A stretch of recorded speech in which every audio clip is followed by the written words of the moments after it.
Scott Darling is now in Charlotte playing with the Checkers.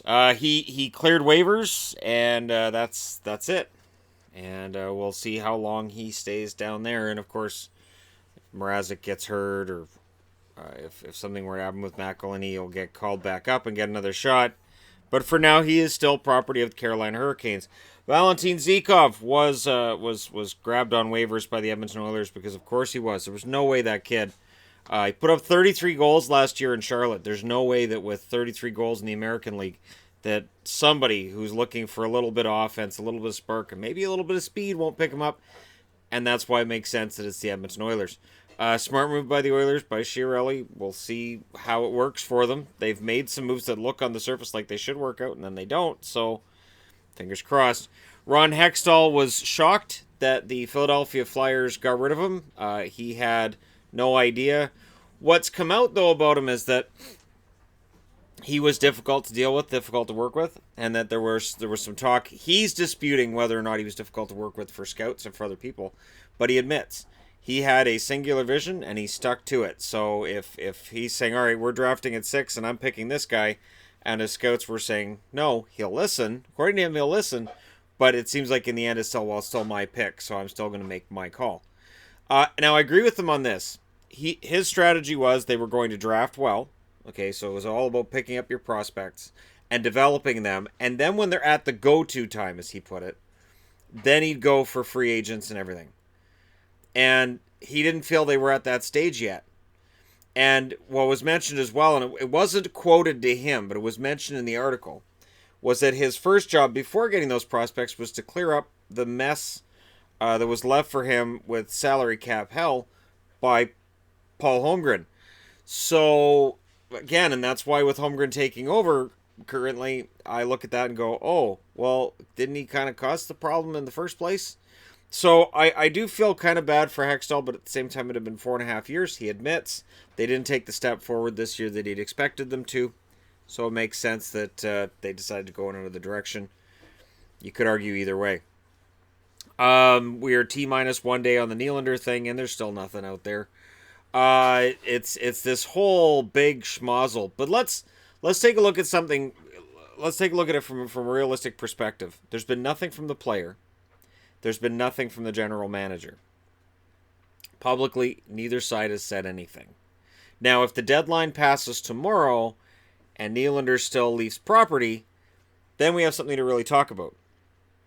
But as it stands right now, nothing's been said. We're not at that deadline. It is fascinating. I'm admitting it's fascinating because nobody's gone this far in the salary cap era.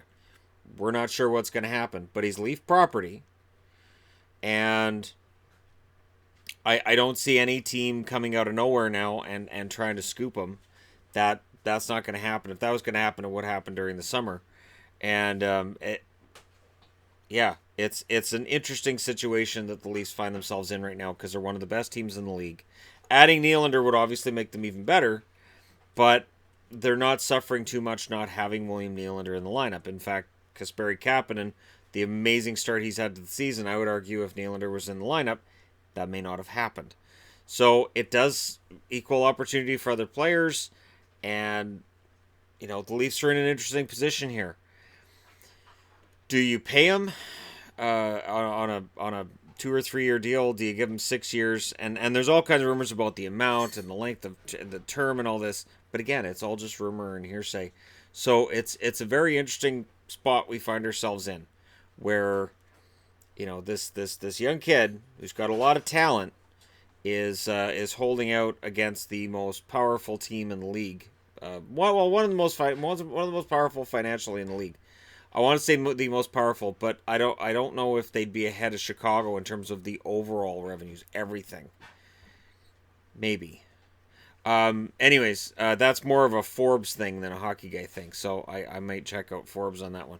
They do that list once a year. I don't think they did their most valuable franchises yet this year. And there's not a whole lot else going on this Friday. Carlson's return to Ottawa, of course, is kind of big news right now. And if you're a Flyers fan, apparently they've talked to Columbus Blue Jackets assistant manager Bill Zito, and Anaheim Ducks special assignment scout Dave Nonis. The one thing Dave Nonis is known for from his time in Vancouver, he knows how to get a goaltender. So remember, they did get rid of the assistant GM. They may be talking to Nonis about coming in as an assistant. There's no guarantee this is all for the GM position. Might be for assistant GM as well. So I could see Chuck Fletcher as GM, Nonis as assistant. And honestly, that's not bad. I'm not going to say that it's better than what they had with Hextall, but it's not bad. It's not going to hurt them, but we'll see. And then there's questions as well on today's TSN page about whether or not Eichel, does he deserve a suspension for the hit on McDonough. I'm not weighing in on that yet. I'm going to see if there's anything that comes out of the league on that one. I'm just staying away from it for now. That's a minefield we'll deal with when/if it passes. But hey, let me know what you guys think in the comment section below. As always, don't forget to hit like and subscribe. If you're browsing your way through, you just happened upon this video. Thank you guys so much for watching. I'll talk to you again soon.